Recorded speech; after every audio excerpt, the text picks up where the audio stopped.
So the topic that I'm going to talk about is really just one of those that's like, let's talk about the spiritual ego.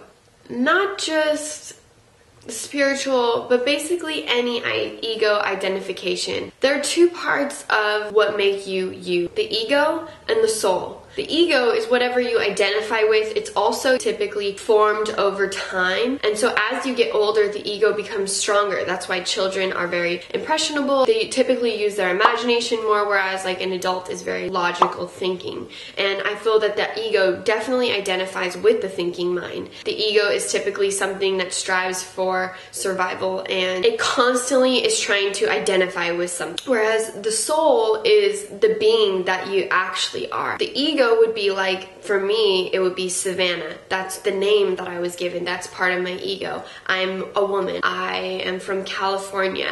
I am a yoga instructor. Those are all parts of my ego. My soul is the deeper parts of what make me me. So the emotions and the feelings and the different types of characteristics that I have on my own. You can't always control emotions. There's something that is just going to come up naturally. The thing that you can control is your reaction. And typically the reaction is something of an ego, which is why we're trying to get to a point of non-reaction. Essentially, spiritual ego is an iffy one. Typically, those who consider themselves spiritual know a lot about the ego, and honestly just know a lot in general about things, usually like meditating or being the best version of yourself or anything along those lines.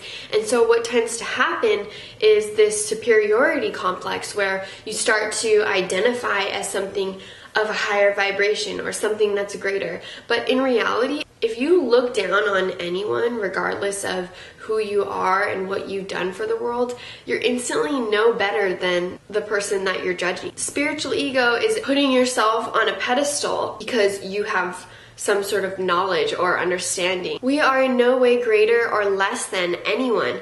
And for me, that's not just humans either. That's sentient beings like cows and pigs and horses. I don't eat animals because I don't feel that I am in any way greater. However, if someone chooses to eat animals, I don't sit here like, yeah, I'm vegan, so like, I am better than you. No, I don't think like that. And a lot of spiritual ego is this concept of enlightenment and thinking that you've already reached enlightenment. And you know, anytime that you think you've reached enlightenment is a great alarm bell to go off, telling yourself that you've gotten nowhere. Because if you think that you don't have anywhere else to go, that's where you're wrong. We can always learn, we can always evolve, we can always grow.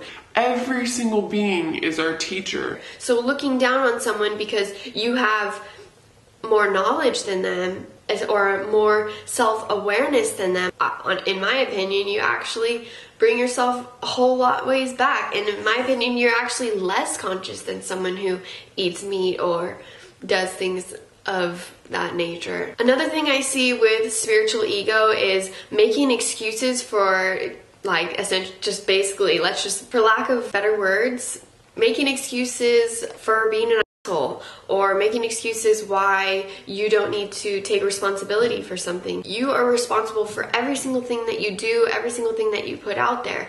If you put that on anything else, then you are setting yourself up for failure. When we take responsibility for our lives,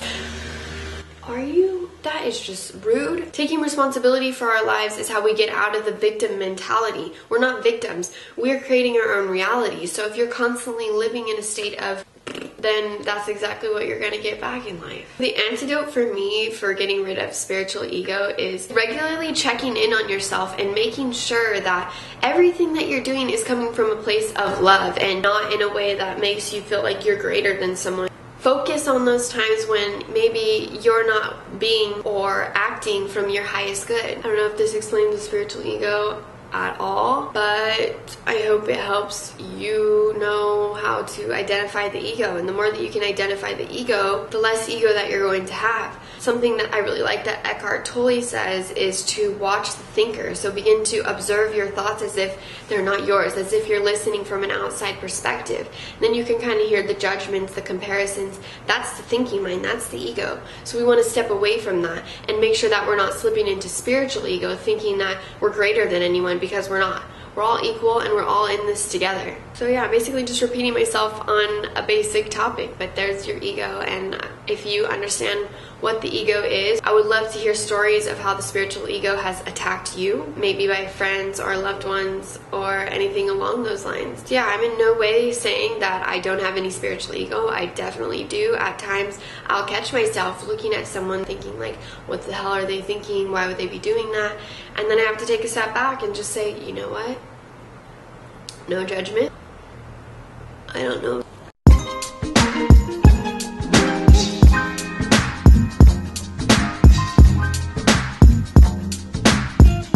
Of spiritual ego